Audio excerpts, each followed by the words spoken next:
you hear another voice. Come on. Another voice of a young woman from Houston, Texas, like myself. Yes, this is who you hear. You hear the great, the legendary Yolanda Adams. Hey, everybody. What's up? What's up? You are not new to this microphone. You've had a radio show for quite some time. And I'm not new to this station. You guys have been loving on me for years, and y'all know how much I love Stevie, so that's just a whole nother thing that we're talking about.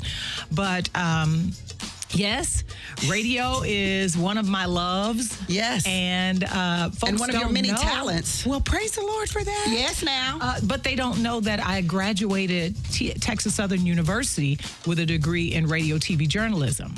That's amazing. They thought I just, woke up one day and said, "Oh, I want to be on the radio. I want to be on the radio." And you were also a teacher. Yes. As well. Yes. So you spent quite a bit of time in the classroom. Absolutely. Absolutely.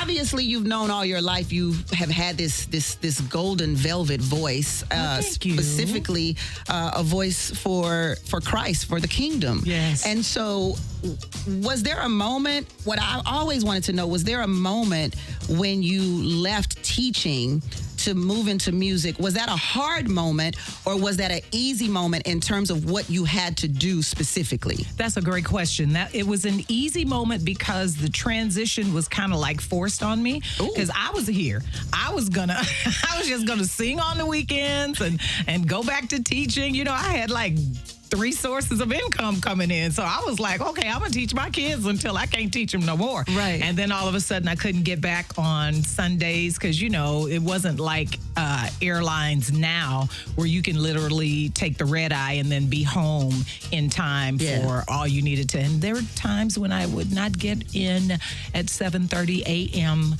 on Monday for class.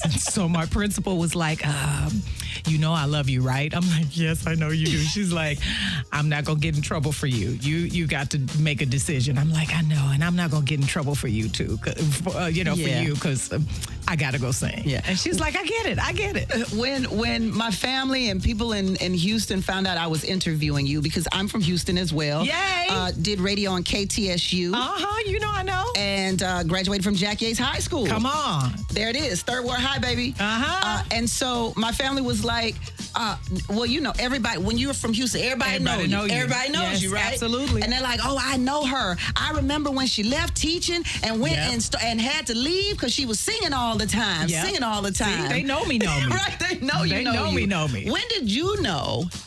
Or when did you feel? When did you feel Miss Yolanda Adams? What was your first time experiencing, or that it clicked in your mind, oh my God, I'm a star? Whoa. Do you remember a moment? Sometimes I still don't feel like that. Ooh. Not because I don't have the accolades and stuff. I just grew up in such an amazing, warm family that we were all treated like stars. And so being treated like that, you didn't feel that like that was some huge accomplishment when you got national, international accolades.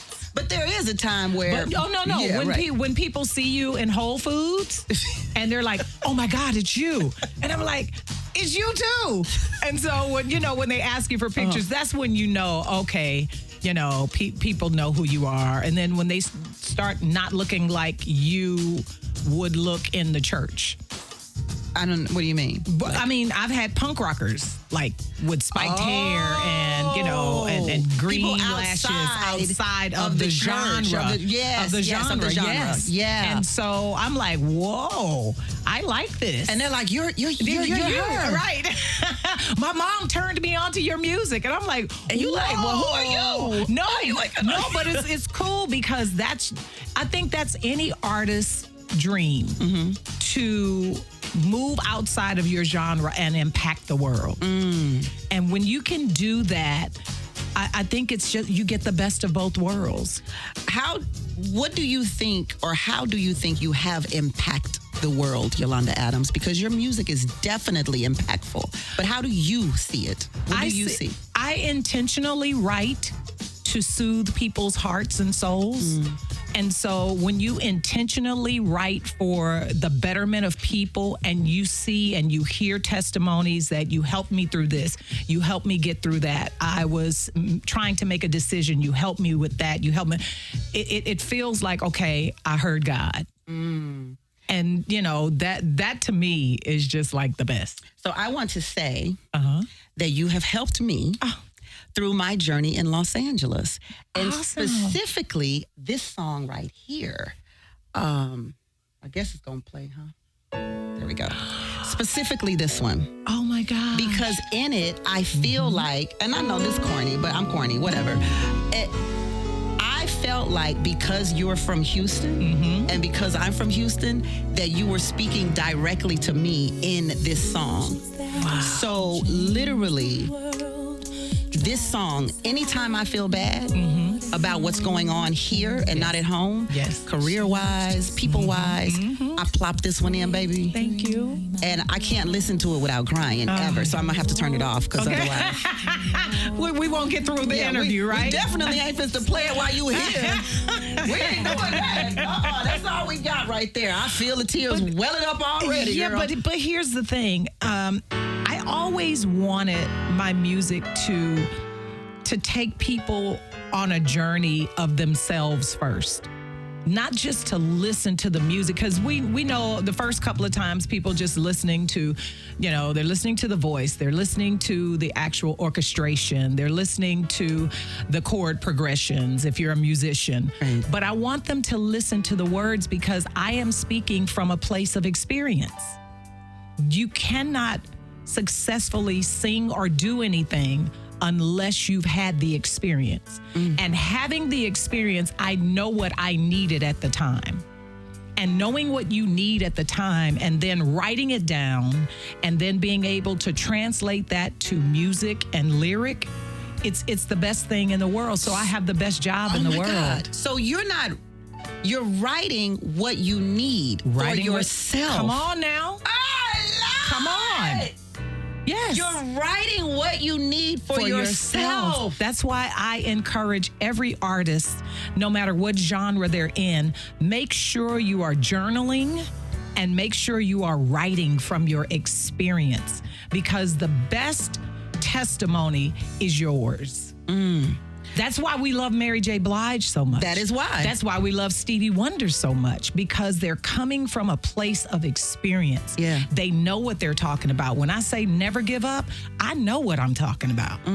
Did you ever were there any times where you felt like you should give up? Because I can't imagine a time like that when you're singing for Jesus and you feel like giving up. Like, does that exist in that world? Absolutely it exists, because there are times when it seems like the problems and the situations are insurmountable. Because, if you have a corporate entity coming against you as an individual and they're like, you should do this, so and so and so and so, and you're like, that doesn't feel good in my heart. So you have to make a decision. You have to, as the kids now say, you got to stand on business and you got to say, no, this is not where I'm going. And this is not what I'm doing, because I have to sleep at night. I have to look my daughter in the eye and say, Mom didn't compromise on so and so and so and so. Yeah. Gospel music has come a long way. Yes, it has. We go all the way back to when when there were gospel artists who started to sound secular. I think we're in a space now where it's so welcomed, the change in the music. But I wonder about how you feel about the dramatic, because it's a dramatic change from the Old Testament, the old spiritual Negro spirituals and stuff. Well, listen, you got to remember that back then, it was also dramatic. If you go back to the testimony of the father of gospel music, Thomas Dorsey, who used to play in the juke joints with Ma Rainey, he changed he didn't change his way of playing. So he was still playing like, playing the chords of the juke joint, but he had this miraculous experience. And then said, I can't go back to the juke joint anymore. I'm going to play gospel music. Well, I'm going to play for the Lord is what he literally said. because it wasn't termed gospel then. Right. Because gospel is a term for Black Christian music. Mm-hmm. And when he did that, remember, they were doing anthems and hymns at the time. It wasn't fashionable not to sound like the white choir. Yeah. I wonder. And so he took the sound that he was used to playing, and that was in the early 1900s. Yeah. Literally. You're right. It was a drastic difference. It was a drastic difference. But it was the evolution of it. The evolution here's the thing of gospel, that we have to do as humans. If you stay stuck in where you are right now, you are not evolving into the destined person that God has you to evolve in.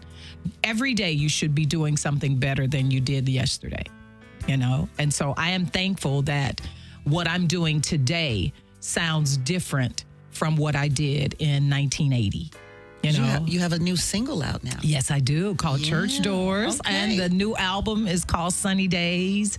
And again, here we are with songs that I needed in the time of the pandemic. I needed questions answered, so I wrote from that. I needed folks to know that there's a joy even in the place where it seems like you're, idling. You're just hovering. Yeah. And God is like, it's not time yet. I think that's the hardest part. The hovering part. Oh, yes. Like the working part, it seems hard, but it's the waiting part is the hardest. The waiting part, but you're doing, here's what you should do. Even in the waiting, you should occupy your mind and your heart somewhere. Even if you have to go to serve dinner at the homeless shelter, or go to the hospital and just, walk by and tell people they're going to be fine. Do something to get you out of your funk and bless somebody in the midst of your funk. I love it. I love it. Yolanda Adams, everybody. I don't want to get rid of you. Do I have No, you got me. Come on. I got you some more. Okay, because I want to play Church Doors. Okay. So we're going to play Church Doors. We're going to come back and we're going to talk to Yolanda Adams because I know she got the new single and the new album coming out. I know she's on tour. Yes. The reunion tour with Kirk Franklin, absolutely. Marvin Sapp, Clark Sisters, Kiara Sheard and Fred Hammond. Yes. So we have all of that. We're going to talk about that. And I'm going to get up in her business a little bit more because she's inspiring today. And y'all know how I love motivation on this show. I love inspiration. So I thank you, but don't go nowhere. Let's do this Church Doors. Absolutely. New from Yolanda Adams. Radio Free 102.3 KJLH. Josh X. Breathe in, breathe out. I think I breathed out first. I think I did. Then I breathe in. But however you want to make it work, breathe is the name of the song. And with us today is the wonderful, talented Yolanda Adams. Girl, you all over the place. I know. All over the place. I know. And I love it. You all over the place now. I'm busy. And God is like so amazing. And, things are just.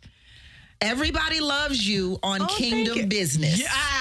Well, not everybody. Everybody loves you too, but everybody loves that Kingdom Business. I'm so glad that they love Kingdom Business. Kingdom Business is a blessing. It's a blessed mess, if you can say that, because the characters are flawed. Yes, they are. And and what we wanted to do, shout out to Dr. Holly Carter and she was just in here Devon Franklin and Kirk Franklin and all of our showrunners and everybody, the whole cast. Oh my gosh, we are one big gigantic happy family. That's lovely. Yes. Yeah, it's when you can enjoy your work. Yeah. And the people that are working with you. Yes. That's a true blessing. It's like having good next door neighbors. Oh, absolutely. Right. Yes. In a cul-de-sac. Yeah, exactly.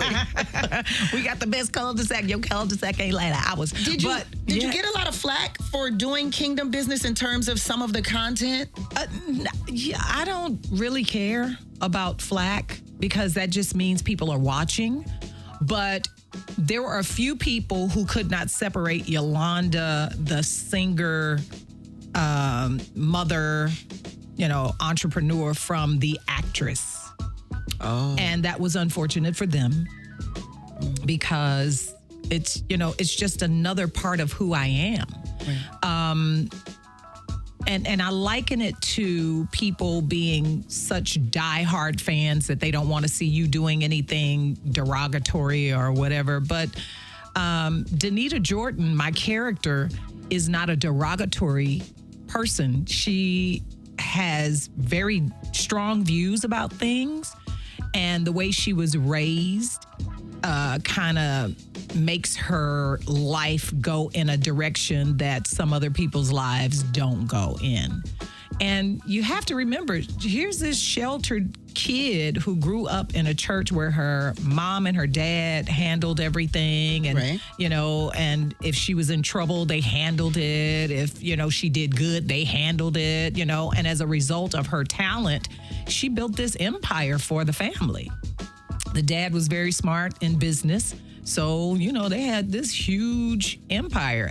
And the way she sees what she does is, she's a fighter. She's fighting for that. She's fighting for her place. She's fighting for her marriage. She's fighting for her family. She's fighting for all of these things. She's just fighting. It's like, girl, calm down. And Rest. so they're like, well, what do you see in her? I see people that I know in her. So that's why it wasn't hard to play her, because I see certain aspects of people that I've known in the church in her.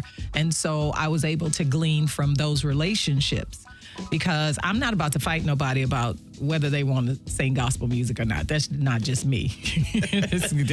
Girl, sing. When was your first experience with acting? Your very, very first experience? Very, very first experience with acting was middle school.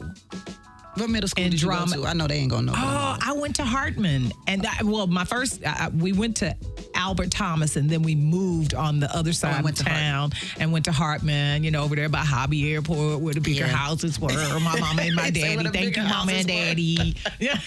So you did some acting in middle school. Yes, I did. So acting it was middle always school kind of and that high bug school. in you. Oh, yes. Yes. Yeah, so it was there. When they approached you with this whole idea to do, you're pretty much the lead. Yes. What was your, were you like, yes, or were you hesitant about it? No, I was like, yes, because she's so different from me. She's all in everybody's business. I'm the total opposite. Y'all have your business, and y'all be fine. I am such a Zen Virgo. I have to have peace. I have to have peace. I can't. You a Virgo, huh, Emmett? Yes, ma'am. I am a Virgo. You shocked me with that. Yeah. But I could tell the jacket, the whole outfit, you scream Virgo right now. So Thank you so much. Yeah, but it. She's probably more of a Sagittarius Scorpio. Danita Jordan, Okay. running everything and running everybody. And so when they said, would you like to do this? I was like, sure, because it stretches you. It's you have to stretch your emotions. You have to stretch your body, because there's a way you walk when you have that kind of attitude, and there's a way you sit when you have that attitude. There's a way you posture yourself if you're having a conversation.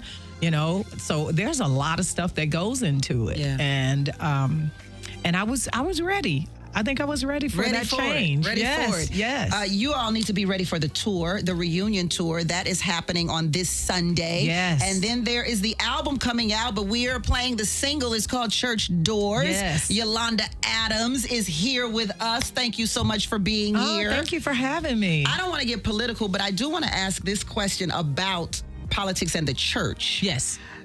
A lot of people have been concerned about the lack of participation with the church and this election. Okay. Do you see the churches participating, or no? What is it from your take? Well, from my take, I see a lot of, and I'm going to preface this, a lot of African-American churches, a lot of African-American pastors and evangelists, they are extremely hands-on.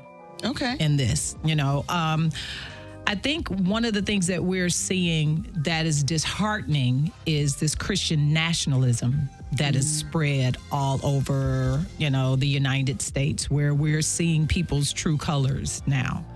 And so it seems as though because we're quiet and we're not fighting back, that we're silent.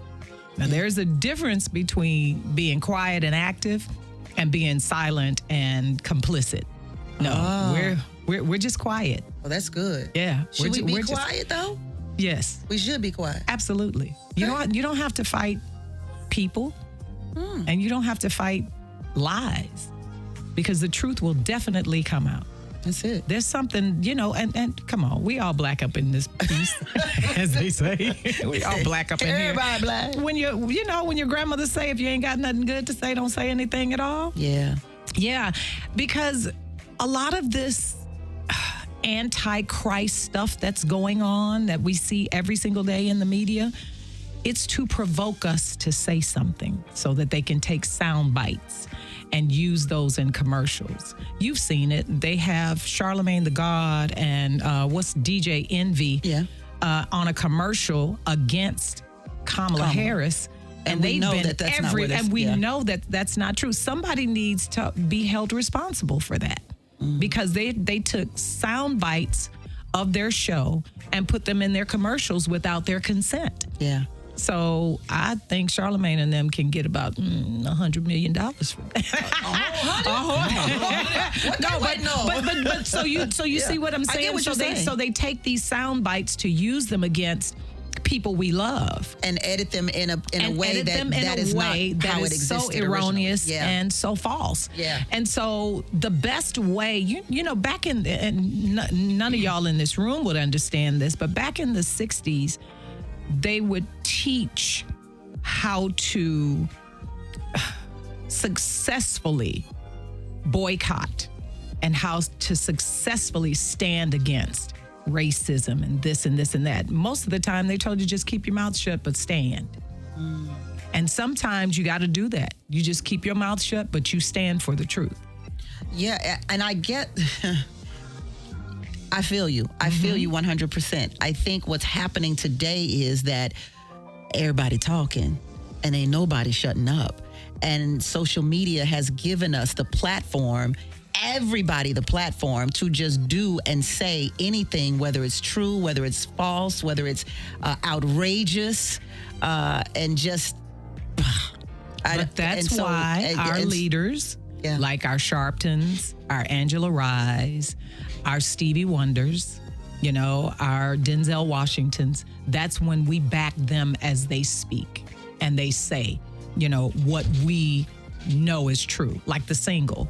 That single is amazing. Yeah. You see what I'm saying? His single is amazing. So everything in that single expresses my heart with this country right now. We really need to love. We need to take a step back and look at the foolishness. Yes.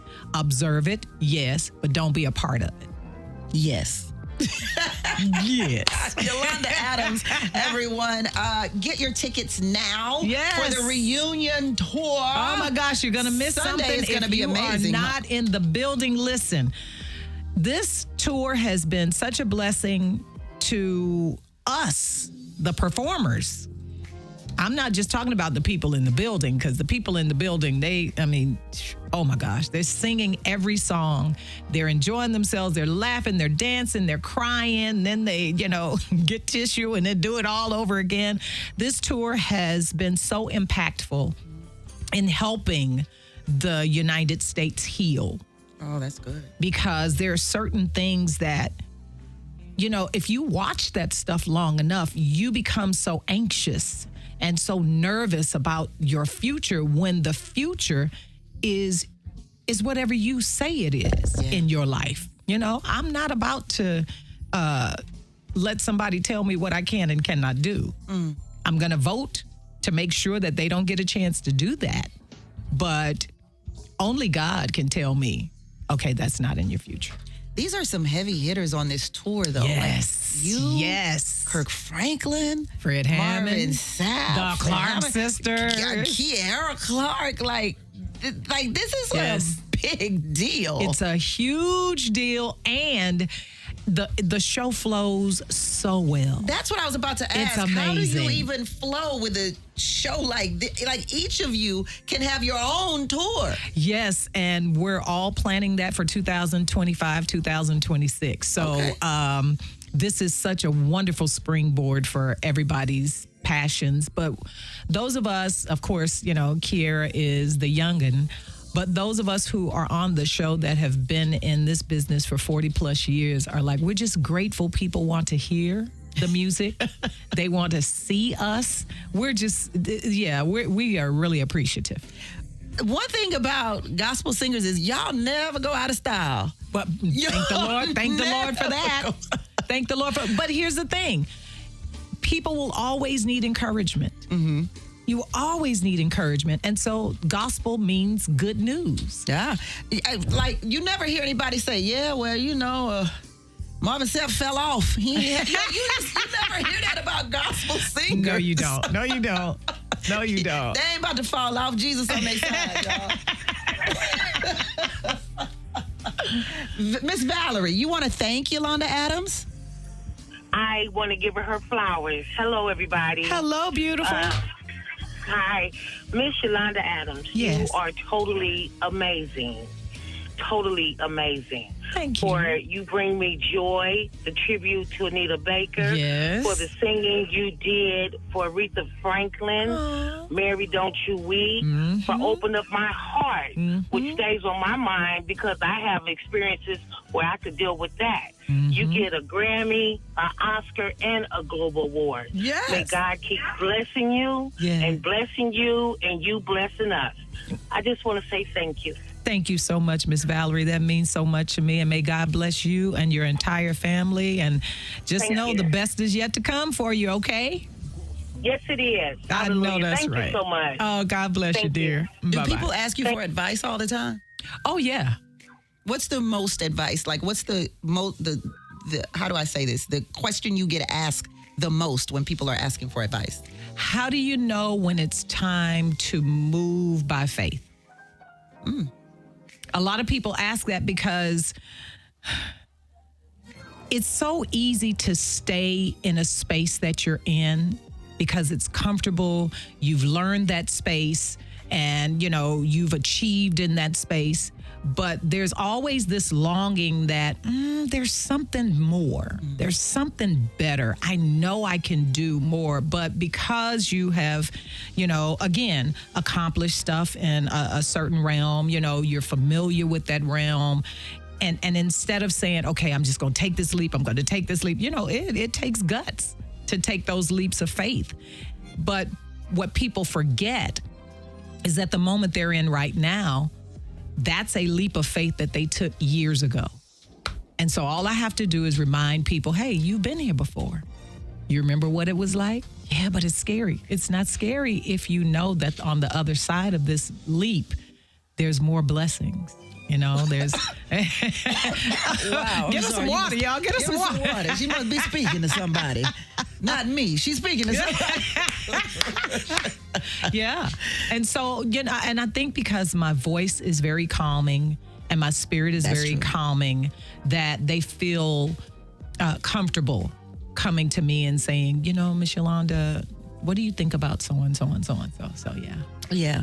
Yeah. And it's interesting that you say you've been here before. You've been here before. I think so many people forget that they've been here before. You have been here before. Yeah. And you've accomplished and you've excelled. You have moved into spaces that weren't familiar back then. And so now that you are in a familiar place, I think, and I don't want to call it being stagnant or, just staying in one place. I think that we are, as humans, are designed for movement. And we're designed for achievement. And achievement doesn't have to mean climbing Mount Everest. Right. Achievement could just be paying off your credit card. That is an achievement. Or paying off, doing something that, because I tell people all the time, success is different for different people. Right. Success, I have a friend who is extremely successful by my terms, but most people would be like, but, you know, she's just a regular person. But what does that mean? Yeah. Nobody's regular. Everybody's special. You know? Mm-hmm. She has no house note. She has no car That's special. note. Absolutely. No That's car special. note. She travels wherever she wants to. Her and her Sounds fiance. special to me. Absolutely. Her and her fiance, they travel everywhere. They just went to Alaska, God. So, you know, to me, they're successful because they're living in their joy. Yeah. You are successful when you live in your joy and you can sleep at night. I love that. You are successful when you are living in your joy. Yes. Your joy. Because that's the actual barometer. Yeah. You know? Social media has messed us up, Miss Yolanda. But they gonna be Messed us fine. up. They gonna be fine. When you can walk away from social media and not post or not read for 48 hours, 72 hours, you would be surprised at how much you can get done not worrying about what somebody else is doing. That's a beautiful thing. Because a lot of them Birkins is fake. Hold on now. She ain't lying. Hold on Come now. on, We y'all. ain't got no $40,000 for that bag. She telling the truth. Telling the truth She today. came to tell the truth today. Preaching for sure. Hey, come on, y'all. Birkins is fake. If you love it, if you like it, I love it. That's what I'm But talking I'm about. just saying, don't try to mess your finances up trying to impress people who you don't know Don't know. at all, and they don't even know you. It's like, what? It's like, I'm like my dad on this. Stack your paper. Have 3 times more in your bank account than what you're about to buy. Yeah. I hope that still exists. I hope people still do that. No. I'm just saying. I'm just saying. Y'all you gonna know. be all right. Yeah. y'all like Yolanda Adams, you gonna sing? No, right. she ain't singing today. Right, baby. it's like, why she all in my car? Right, exactly.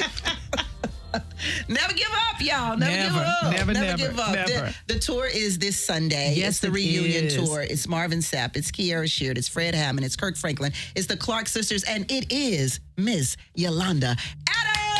Thank you so much for having me here. on your show. Blessings to you, and thank you for being the light in everybody's heart.